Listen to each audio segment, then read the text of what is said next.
Hi. Do you want the best players on the game? Wait, do you want the best player on the game? Bet off Ronaldo, get D-Money, get all the D-Money. So lads, if you want millions of coins, make sure you go check out my friends MMOGH, top link in the description down below. And make sure to use the code Vizeh for a cheeky 30% off. And I'll see you guys in the video. Let's go. Hey, what's up guys, Vizeh here, and today, welcome to a FIFA 18 video. This is something that we've all hyped for. Now, as we all know guys, FIFA 17 is quite dead. It's like, yeah. But Champions is pretty much useless now.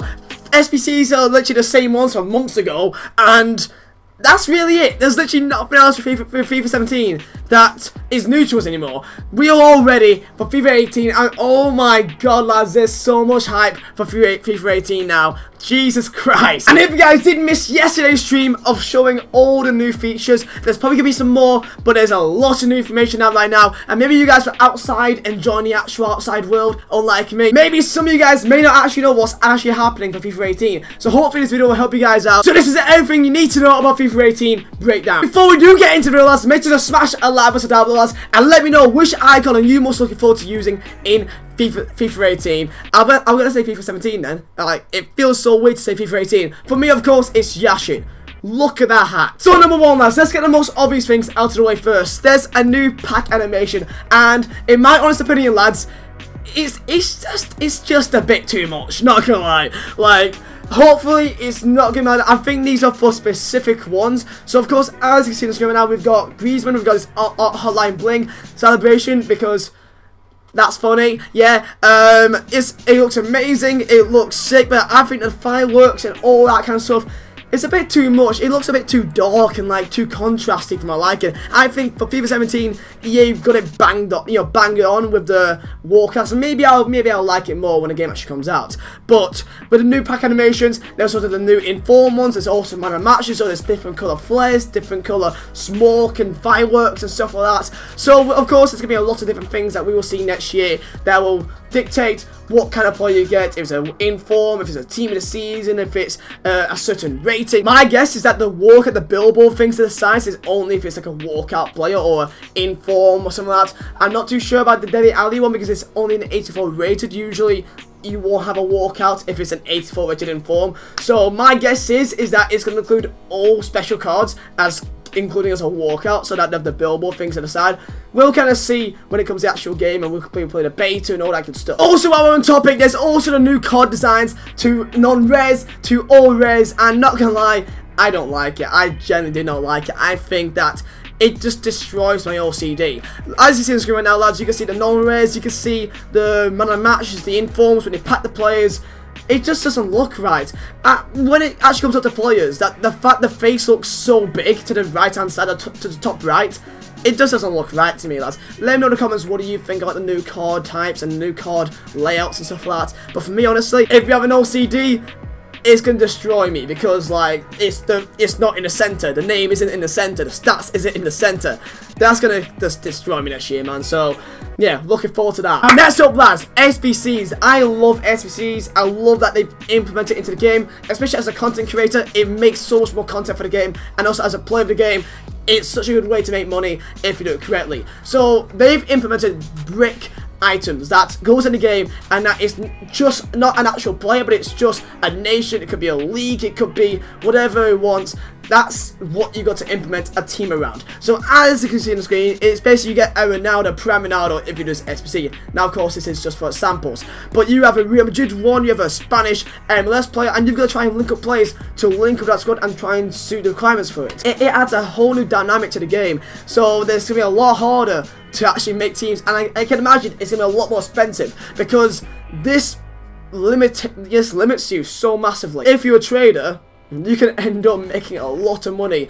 If you see an MLS Spanish guy, you've got to end up getting MLS Spanish people to be the easiest people to link up to an SBC. So when it comes to the traders, oh, it's going to be so much easier to make money out of. Also, next up, we have got objectives. Thank the goddamn Lord for that. Not just the start objectives or the manager tasks they do at the start of the game, but you have daily objectives and weekly objectives. So that you can end up getting rewards midweek for doing really nothing. And it just adds a bit more depth into the game. So that, let's saying when midweek is on, well, when it's midweek, there's no FUT champions, you've already qualified, there's not really much else to do. These are things that you can do in the game to try and make a bit more money. I can imagine at the start of the game, it won't be that easy to make coins out of, but I can imagine later on, there can be some quite tasty weekly ones. So you could potentially get, like, if you do all the weekly ones, then you will get at the end a pack with like an 83+ rated player. Or if it's late on a game, there could be a really nice one that you could get a guaranteed team season in the pack. That'd be sick. And also, if you guys aren't too sure, you guys should notice by now there's gonna be not just one, not just two, but there's gonna be 3 icon cards for each specific icon. So in each stage of their career, there's going to be a card that will basically display how they actually played in real life. Perfect example is Thierry Henry. So he started off as a left winger playing for Monaco. Then he had his prime card, his 2002 prime card, when he played for Arsenal, which is a striker card. Thank God for that, we're going to have strikers here on Henry card. So there's going to be 3 different cards, and each card has different positions, different stats revolving around that sort of time. Also saying that, there's a chance that we can have different skill moves, different weak foot, different preferred foot. Because Thierry Henry also said in the trailer that he felt in his career that he felt better with his right foot than what he did at the start of his career, which he felt better with his left foot. Prime one has medium work rates with like 3-star weak foot, 3-star skill moves. Let's just say for example. Then maybe his earlier card, which may not be as good stats wise, but it has high-low work rates with 4-star skill moves, 4-star weak foot. And maybe that could be the difference between you preferring a card to another one. So there's a lot of different factors that can change with each card, and that's one way to make it the most interesting. If you guys want to have a closer look at all the icons in the game and all the different stats, I'm leaving a link down below in the description for that. Also, in terms of confirmed icons, we've got confirmed want to watchers, which is only 5 right now, but all of them are very tasty. That could change a lot with the game. So of course we've got Lukaku, Laka, the Laka's got a card down straight, lads. We've got James Rodriguez, Bonucci, and also Douglas Costa. So I can imagine Lukaku probably being the best at that, but Bonucci, I think that'd be one of the most useful ones, because he's a very good card in the game, and that if he does get in form for AC Milan, which I can imagine he will do because he's going to be one of the main centre backs for them, I think that's going to be a very nice one. And what else do you guys need to know? A lot more. There's going to be new kits, want to watch kits right down your screen. It looks alright, but not really that bothered. But on topic of kits, we have got 8 pre-order kits that's now available that you can actually have a look at them and see what they're going to look like. Very colourful one. There's, I believe that I don't know who the hell they are, but it's very colourful. So you can imagine a lot of people rocking out with that at the start of the game, just like what people did at the start of FIFA 17. And what else is there? There's going to be a thing called Champions Channel. If you are bad at the game, just like me, then you can actually watch the top 100 players, the best players in the world, play for champions. You can now watch the entire 90 minutes, or penalties, or whatever, and see how they actually play FIFA, see the things that they do, and hopefully you can learn off them and then become better in the game, so that you can see what they do in certain situations, and that you can try and copy that in a sense. I know I will because I'm bad at the game, but you can basically copy what they're doing.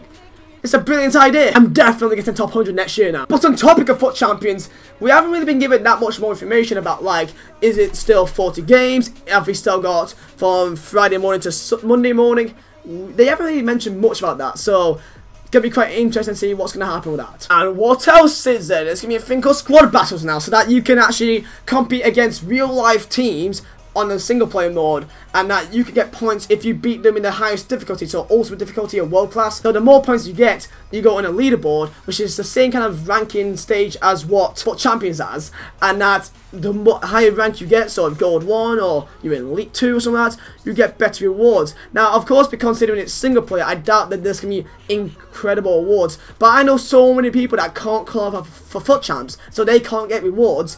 This is a very good way for people that aren't that good at the game to get rewards each week, because I know a lot of people that say, oh well, I can't even qualify for FUT champs. I feel bad for those people, so I'm quite looking forward to see how they can enjoy it. Of course, I'm probably going to be doing it as well, because I'm bad at the game also. So it's a very good way to get rewards from just not even being that good, to be fair. I'm all for new features, I'm all for new things in the game, so that we can do things midweek when FUT champions isn't on. Because let's be honest guys, no one really plays like divisions like competitively anymore, and other than the SBCs, there's not really much else to do midweek, so this is going to be very interesting just to add a few more things in the game. And also there's featured teams as well, so against professional footballers like Thierry Henry or icons, kind of players, you can also play against YouTubers. So like, not play against them, play against their teams in single player. So for example, we've got Castro, so that you can play against his team in single player, and if you beat them, you get like 1,500 points, and the more points you get, the better rank you get, and the better rewards you get. So I think I'm all for it. In terms of gameplay for the game, it looks pretty much the same. The crowd has got a lot more to them now. I believe there's going to be some more cameras towards the crowd when you score and you celebrate and stuff like that. Over the night, it looks quite similar to me, but we guess once we actually get our hands on the game and a demo or the beta, we can kind of tell how the game actually runs out. But for me, it looks a bit more slower for me, but maybe it's just because it was, you know, there was the launch and that, there's a lot more going on, but we'll see how it goes. And yeah, that was a mouthful, but lads, that is everything you need to know about FIFA 18 right now. There's a lot more things to be released, presumably in the next few weeks, to do with FUT Champions, and I cannot wait for that, lads. Let me know down below what thing are you most looking forward to. Are you looking forward to squad battles if you guys can't really play FUT Champs? You're looking forward to that, so you can get more rewards for that. Let me know what you're most looking forward to, lads. And yeah, lads, hope you guys did enjoy this video. Hopefully it helped you out. And yeah, lads, thank you guys for watching. My name is Vizeh. I'll see you next time.